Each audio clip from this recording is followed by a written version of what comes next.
জাজিনো এৰিব নোৱাৰো বাপু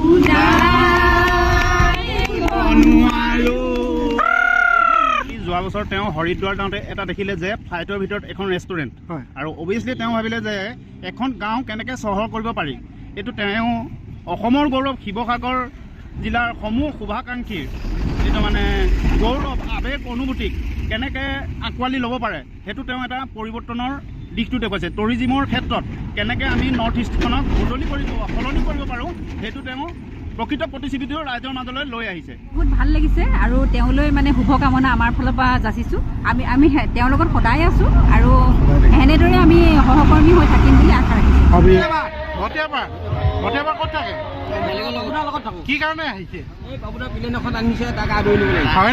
বিশাল প্ৰস্তুতিৰে আজি উইন্স অফ হাজৰিকাক আদৰিবলৈ সাজু হৈছে শিৱসাগৰবাসীয়ে আৰু কেইটামান সময়ৰ পাছতে উপস্থিত হ'বহি জাজিত উইন্স অফ হাজৰিকা আৰু ভটিয়া পাৰলৈকে আমি পৰিৱেশখিনি দেখুৱাম উইন্স অফ হাজৰিকাক কেনেধৰণে শিৱসাগৰবাসী ৰাইজে আদৰণি জনাব। আহক আমি SK যুৱ সমাজ চেনেলটো চাওঁ কেনেধৰণৰ পৰিৱেশ কি কৈছে। প্ৰিয় বন্ধুসকল, আজি আপোনালোকক মই মোৰ চেনেলটোৰ তৰফৰ পৰা মেডিয়াক আচলতে আৰম্ভ কৰিবলৈ দিছোঁ আজি ভিডিঅ'টো। গতিকেলৈ মই ব্লগাৰ নহয়, তথাপিতো চেষ্টা কৰিম আপোনালোকক সুন্দৰ ৰূপত পৰিৱেশটো দেখাবলৈ। আপোনালোকে চাই থাকিব। এইফালে কি ক'ব আপুনি? হয়, নিশ্চয়।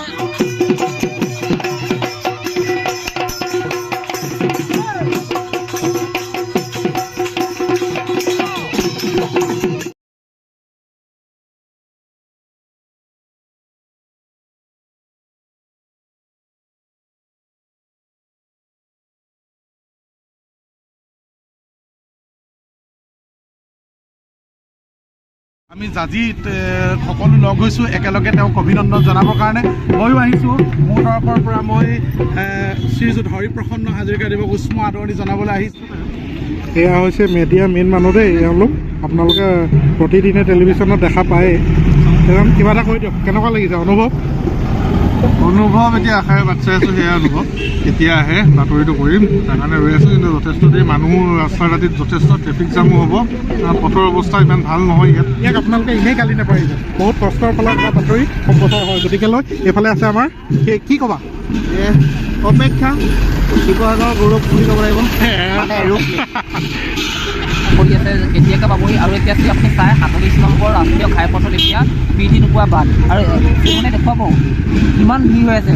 গায়ন বায়নে আদৰিবলৈ সাজু হৈছে ৰাইজে, যিহেতু ইমান দিনে মুম্বাইৰ পৰা আহি আছে। বহু প্ৰত্যাহ্বান নেওচি হৰিপ্ৰসন্নলৈ আনিছে, যিহেতু আমিও এতিয়ালৈকে 2 ঘণ্টা বাট চাই আছোঁ। কেতিয়াকৈ পাবহি আমাৰো চাবলৈ হেঁপাহ এটা আছে। আৰু এতিয়া দেখিবলৈ পাইছে গায়ন বায়ন বিহুৱে আদৰিবলৈ সাজু হৈছে শিৱসাগৰবাসী ৰাইজে আকাশখনত। প্ৰিয় দৰ্শক, সাধাৰণ প্ৰজন্ম আচলতে আজিলৈকে ফ্লাইটত উঠি পোৱা নাই, ময়ো উঠি পোৱা নাই। কিন্তু এতিয়াৰ পৰা আমাৰ সৌভাগ্য হ'ব আমি ফ্লাইটত উঠি আকৌ খানাও খাবলৈ পাম। নিশ্চয় সকলোৱে একেলগে খাব পাৰিম। আমি প্ৰথম আছোঁ আৰু অকণমান মনতে এটা গীতৰ কলিও মই গুণগুণাই দিব বিচাৰিছোঁ। ঐ ভটিয়া পাৰৰ পাপু দাই এৰোপ্লেন আনিছে, ঐ সকলোৰে চাবলৈ আজি আমাৰ উখল মাখল লগাইছে। ঐ মাঘৰ বিহু আহিছে, পাপু তাও আনিছে, মাঘৰ বিহু আহিছে, উখল মাখল লগাইছে। উৰুকাৰ নিশা এইবাৰ আৰু জমিব, উৰুকাৰ নিশা এইবাৰ আৰু জমিব। ঐ ভটিয়া পাৰৰ পাপু দাই এৰোপ্লেন আনিছে, তাকে চাবলৈ সকলোৱে উখল মাখল লগাইছে। ঐ মাঘৰ বিহু আহিছে, উখল মাখল লাগিছে, তাতে আকৌ পাপু দাই এৰোপ্লেন আনিছে। উৰুকাৰ নিশা এইবাৰ আৰু জমিব, উৰুকাৰ নিশা এইবাৰ আৰু জমিব।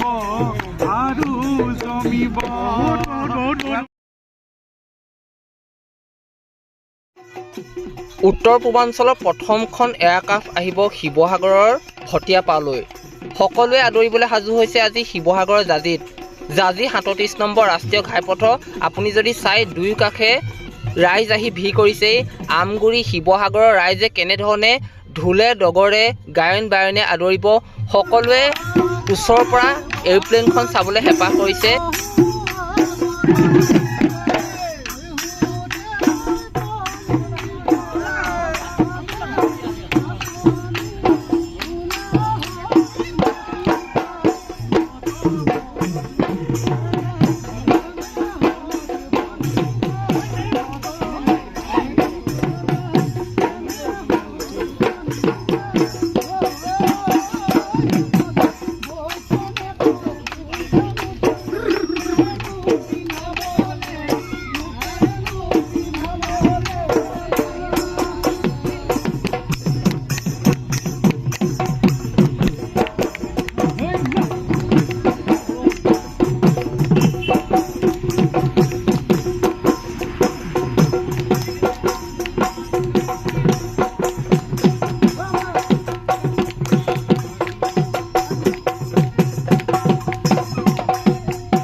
সেইফালে দাদাক লগ পালোঁ। দাদা অনুভৱ কওক কেনেকুৱা লাগিছে? এতিয়া ইমান কষ্টৰ মাজত আজি শিৱসাগৰ পাবহি, কি ক'ব আপুনি?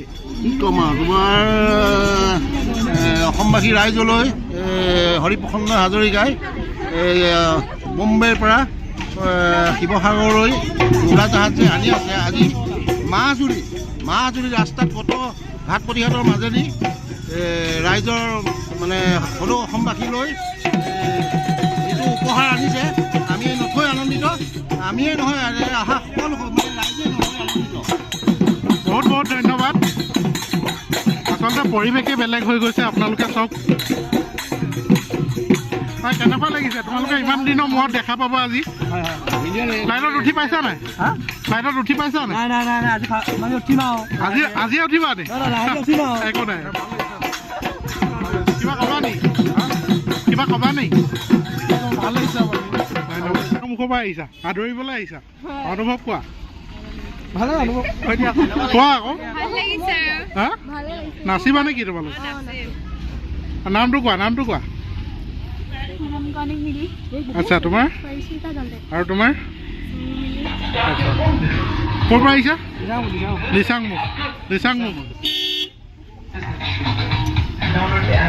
ক'ৰ পৰা আহিছে হা আপোনালোকে দেখিবলৈ পাইছে উইংছ অফ হাজৰিকাৰ ফ্লাইট আচলতে যিখন আমাৰ ৰাজপথে বগাই আহিছে এৰোপ্লেন তেখেতক আদৰিবলৈ আমাৰ আহিছে এইপিনে মনোজ আহিছে এটা বিহু দল সুন্দৰ যুৱতীসকল আহিছে এইফালে তেওঁলোকৰ মতামত আমি ল'বলৈ চেষ্টা কৰিম কোৱা কেনেকুৱা অনুভৱ হয় বাপুদাই যিহেতু আনিছে শিৱসাগৰ গৌৰৱ আমি যথেষ্ট সুখী হৈছোঁ তাৰকাৰণে এইফালে আমাৰ ধুনীয়া ছোৱালীখিনি আছে কোৱা কেনেকুৱা লাগিছে তোমালোকৰ ভাল লাগিছে আৰু নাচিবলৈ আহিছা নামটো ক'ৰ পৰা আহিছা বানমুখৰ পৰা আহিছা ঠিক আছে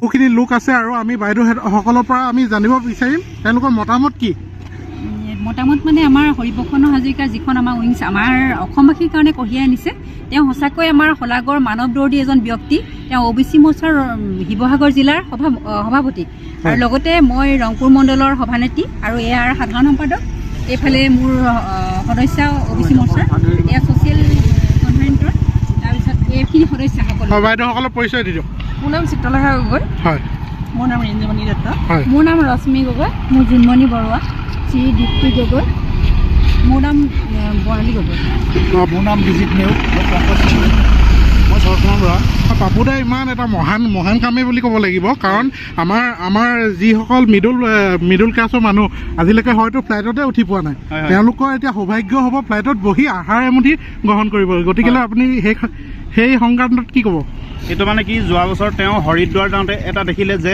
ফ্লাইটৰ ভিতৰত এখন ৰেষ্টুৰেণ্ট হয় আৰু অভিয়াছলি তেওঁ ভাবিলে যে এখন গাঁও কেনেকৈ চহৰ কৰিব পাৰি এইটো তেওঁ অসমৰ গৌৰৱ শিৱসাগৰ জিলাৰ সমূহ শুভাকাংক্ষীৰ যিটো মানে গৌৰৱ আৱেগ অনুভূতিক কেনেকৈ আঁকোৱালি ল'ব পাৰে সেইটো তেওঁ এটা পৰিৱৰ্তনৰ দিশটো দেখুৱাইছে টুৰিজিমৰ ক্ষেত্ৰত কেনেকৈ আমি নৰ্থ ইষ্টখনক সলনি কৰিব পাৰোঁ সেইটো তেওঁ প্ৰকৃত প্ৰতিশ্ৰুতিও ৰাইজৰ মাজলৈ লৈ আহিছে বহুত ধন্যবাদ কথাখিনি সুন্দৰভাৱে জানিবলৈ দিয়া মতে বাইদেউ শেষত কি ক'ব কেনেকুৱা লাগিছে অনুভৱ কি বহুত ভাল লাগিছে আৰু তেওঁলৈ মানে শুভকামনা আমাৰ ফালৰ পৰা যাচিছোঁ আমি তেওঁৰ লগত সদায় আছোঁ আৰু এনেদৰে আমি সহকৰ্মী হৈ থাকিম বুলি আশা ৰাখিছোঁ বিশেষকৈ আপোনাক অলপ পলমকৈ অহা দেখিলোঁ এই বাইদেউ অথনিৰ পৰা ৰৈ আছে গতিকেলৈ বাইদেউ অনুভৱ কওক অনুভৱ ভালেই লাগিছে আমাৰ শিৱসাগৰৰ কাৰণে গৌৰৱ অসমৰ কাৰণে গৌৰৱ সেইটো কাৰণে বহুত ভাল লাগিছে আমি 2টা বজাৰ পৰা আহি ৰখি আছো দেই আপুনি আগে পিছে ফ্লাইটত উঠিছে নাই উঠা সেইখন সৌভাগ্য হোৱাই নাই আমাৰ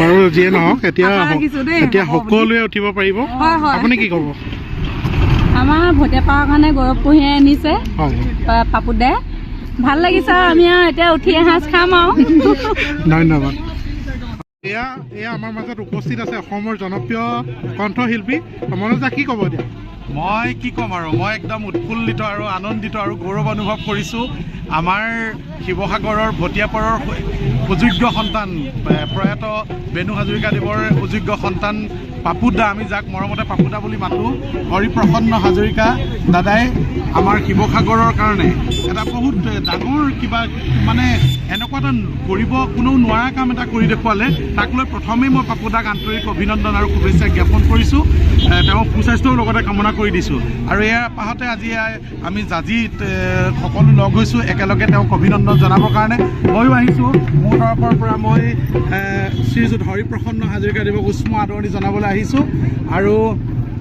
আৰু অকণমান মনতে এটা গীতৰ কলিও মই গুণগুণাই দিব বিচাৰিছোঁ ঐ ভটিয়াপাৰৰ পাপুদাই এৰোপ্লেন আনিছে ঐ সকলোৰে চাবলৈ আজি আমাৰ উখল মাখল লগাইছে ঐ মাঘৰ বিহু আহিছে পাপুদাও আনিছে মাঘৰ বিহু আহিছে উখল মাখল লগাইছে উৰুকাৰে নিশাই এইবাৰ আৰু জমিব উৰুকাৰে নিশাই এইবাৰ আৰু জমিব ঐ ভটিয়াপাৰৰ পাপুদাই এৰোপ্লেন আনিছে তাকে চাবলৈ সকলোৱে উখল মাখল লগাইছে ঐ মাঘৰ বিহু আহিছে উখল মাখল লাগিছে তাতে আকৌ পাপুদাই এৰোপ্লেন আনিছে উৰুকাৰে নিশাই এইবাৰ আৰু জমিব জমিব উৰুকাৰ নিশা এইবাৰ আৰু জমিব উইংছ অফ হাজৰিকা। বহুত বহুত ধন্যবাদ। দৰ্শক এতিয়া সময় হ'ল 6:16 হৈছে আৰু ইতিমধ্যে আমি 3টা বজাৰ পৰা অপেক্ষা কৰি ৰৈ আছোঁ। ইতিমধ্যে প্ৰথম যিখন আমাৰ এৰোপ্লেনখনৰ পাখিসমূহ আহি ইতিমধ্যে পাইছেহি, কিন্তু এতিয়ালৈও পোৱাহি নাই। গতিকে পৰৱৰ্তীত আপোনালোকক দেখাম, আপোনালোকে চাই থাকিব। এইটো এপিছ'ড আপোনালোকৰ মাজলৈ আগবঢ়াই দিছোঁ। সময়ো বহুখিনি হৈছে, গতিকে ভিডিঅ'টো শ্বেয়াৰ কৰিব আৰু সকলোৱে মৰম দিব। ধন্যবাদ। পাপুদাৰ বাবে এটা বিশেষ কমেণ্ট কৰিব।